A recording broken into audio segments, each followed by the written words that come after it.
It's August. Harvest is in full swing. We've been on our homestead 8 months, so it's time for an update. Life on a homestead is not always neat and orderly. And if you have a red barn syndrome where you want this beautiful, picturesque, idyllic farm, that just is not the reality. Some of our projects are starting to get finished with getting their coop fully painted, but then you just seem to end up with things that are lying around like a tarp from when we needed to give more shelter to our chickens that aren't there. And then with various watering containers we've tried to have, with ongoing projects, it can just look a little messy. And that is reality on a farm and a homestead. Things are not always that picturesque, beautiful, perfect look that you want them to be. This here is King Henry. Back here, that beautiful large red rooster is King George. Their whole court of ladies.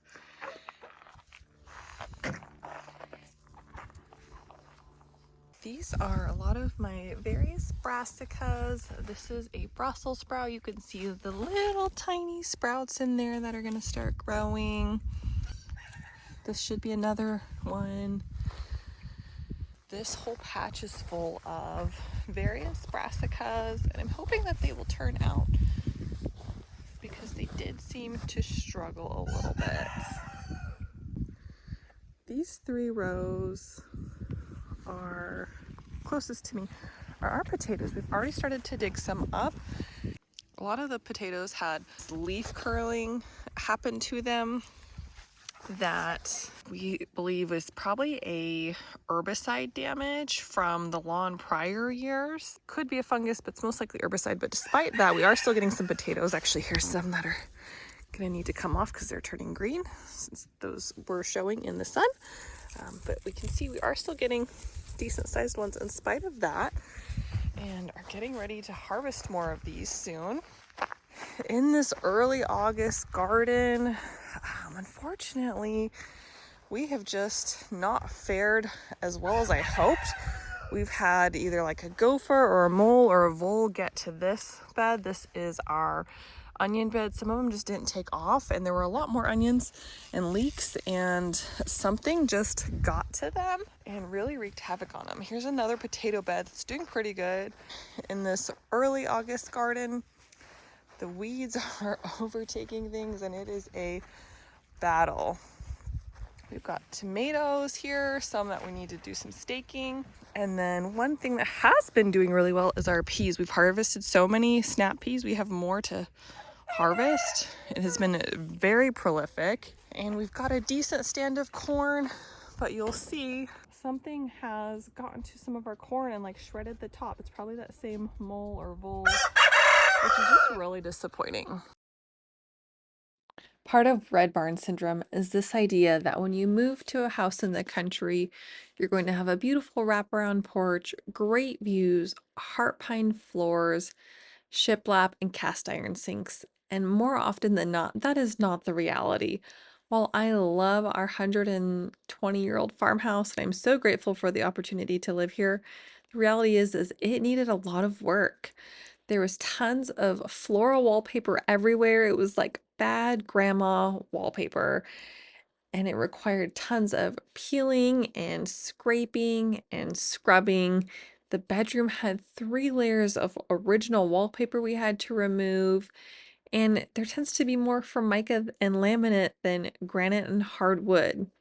Up ahead of us is going to be carpet removal, getting rid of formica, and things that are dated, such as wallpaper and 1970s trim. A lot of updates happened to old farmhouses in the 60s and 70s, and some of that has to get peeled back to expose the beautiful layers from the early 1900s and even the 20s, 30s, 40s, and 50s, which is what we hope to do as we turn our beautiful 120-year-old farmhouse into our dream home and really just give it a fresh look. At a yard sale, I got this cool piece of wood trim, and I have glued and using a brad nailer attached a 1x4 to the bottom. So it's going to be a shelf. I may consider at some point having like a bottom shelf with a peg on it, but for now this is just going to be a little shelf. This is the other one that I got. So also at the same yard sale, I did the same thing, attached to 1x4. And now we're going to paint, and they are going to go on our wall and hold all kinds of fun displays.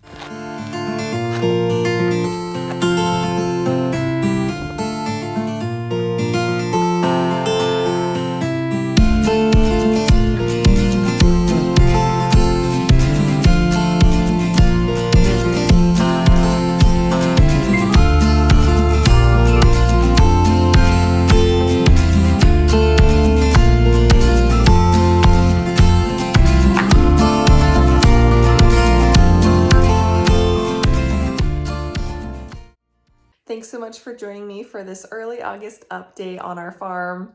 I can't wait to show you more of what is in store as we begin to dive into giving our kitchen a facelift and then start a big renovation with professional help.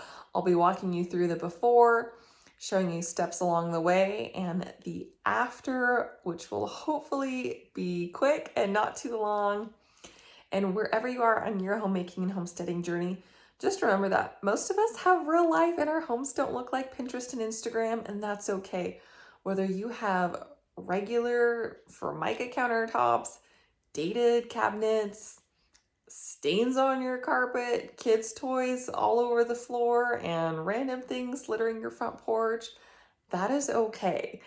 What is important is that you enjoy the journey and that you do the little things along the way that are going to turn your house into your dream home. And real life is part of that. So more is coming in store. Be sure to hit that like and subscribe button, and we will talk to you soon.